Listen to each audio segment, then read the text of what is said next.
Luka Garza got selected in the 52nd overall pick by the Detroit Pistons in the 2021 NBA draft, and he's one of the more interesting players to analyze heading into the NBA and what his NBA career could look like. And so that's what we're going to be talking about in today's video. We're going to be talking about the potential impact of Luka Garza on the Detroit Pistons next year, as well as his impact in the NBA moving forward. Now, what makes Luka Garza interesting is that he was one of the most dominant college players last year. This is someone who was very dominant with Iowa, one of the top college players, but is not someone that translates that well to the NBA. And that's why I'm saying top college player and 52nd overall pick in the draft. Those two things don't go together very often, but in the case of Luka Garza, it does. And the reason for that is he is 6'11" at 260 pounds, and he is not very mobile. That's just the way it is. He is going to be absolutely terrible in pick and roll defense, and his speed and lateral quicks, his versatility in that department is just a big concern, period. And now Luka Garza has impressed in Summer League, and it's also worth noting that he looks like he's going to have a very good work ethic, someone who's going to work very hard in his minutes on the court, someone that has been quoted saying something along the lines of, "I don't run very fast, but not everyone usually runs at full sprint up and down the court, but I will." Those are some of the things that you're getting from the mentality of Luka Garza heading into this upcoming season for him. He seems to be the type of guy who's going to put in a lot of effort, a lot of energy, and put in all of what he can on the defensive end and the offensive end moving into this upcoming season. Now, in the low block and on the offensive end, generally speaking, he will be relatively useful. I don't expect he's going to be a big pick and roll guy, again, just purely due to mobility. But he could develop into a point where he is a decent pick and roll or pick and pop guy.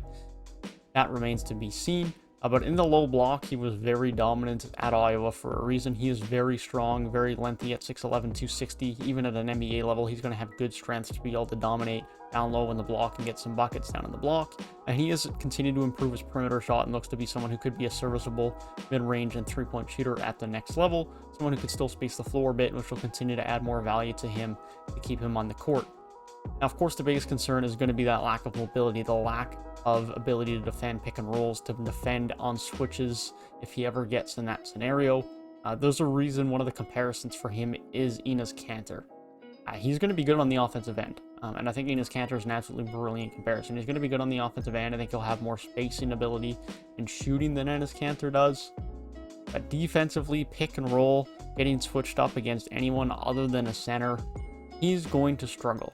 He is a very talented player, a very skilled player on the offensive end, but don't let that surprise you. This is not someone who's not going to translate at all to the NBA level, because I think his offense definitely will.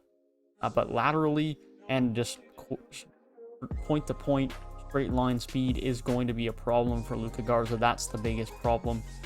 Now, if he can get himself in slightly better shape and slightly improved mobility, can work with some running coaches, just work on his footwork, sure, maybe he can get to a point where he is okay to not absolutely horrendous on the defensive end, specifically in pick and rolls, then sure, that's fine. He'll be fine just guarding a guy up one-on-one on the block. Unfortunately, you don't do that very often in today's game, and so his defensive abilities are obviously going to be a question mark. He's not going to be someone with an amazing vertical getting up and blocking guys at the rim either, so his rim protection isn't going to be anything great either. The defense really is where the problem is, but I think he still has some potential to stay around in the NBA and have a role. I mean, look at Enes Kanter. He's been having a role for the last 6-7 years now in the NBA. He continues to do so even if he's someone who doesn't really play come playoff time. Now, as far as the role he's going to have for the Pistons next year, it's unclear how big of a role he'll have because there is a bit of a logjam at the Detroit Pistons center spot. And behind Isaiah Stewart, there was Kelly Olynyk who could see some at the center spot, as well as Jahlil Okafor. So there's not necessarily a absolute given that he will play backup center minutes, but I don't doubt that they will give him some time. He has been given a contract. I believe it is a two-way, so it is possible that he sees some time in the G League as well to try and get some development there. But no doubt about it, I think Luka Garza has a place in and around the NBA scene for the next couple of years, and if he puts in the work, could prove himself into being a somewhat decent NBA player and someone who sticks around in the league for a few years past his rookie deal with the Detroit Pistons. So that is my thoughts on Luka Garza moving into next year with the Detroit Pistons and his NBA career. Let me know your thoughts down below, because he's one of the more interesting players to come out of college coming into the NBA over the last few years. one of the top players in college, but someone who definitely doesn't translate to a top pick in the draft. So let me know your thoughts down below. If you did enjoy the video, feel free to leave a like down below and subscribe to the channel if you are new, as we continue to push towards 1K subs and continue to pump out content through the offseason as we move towards the start of the NBA season, about a month and a half away. That being said, I hope you guys have a great rest of your day, and I will see you guys in the next one.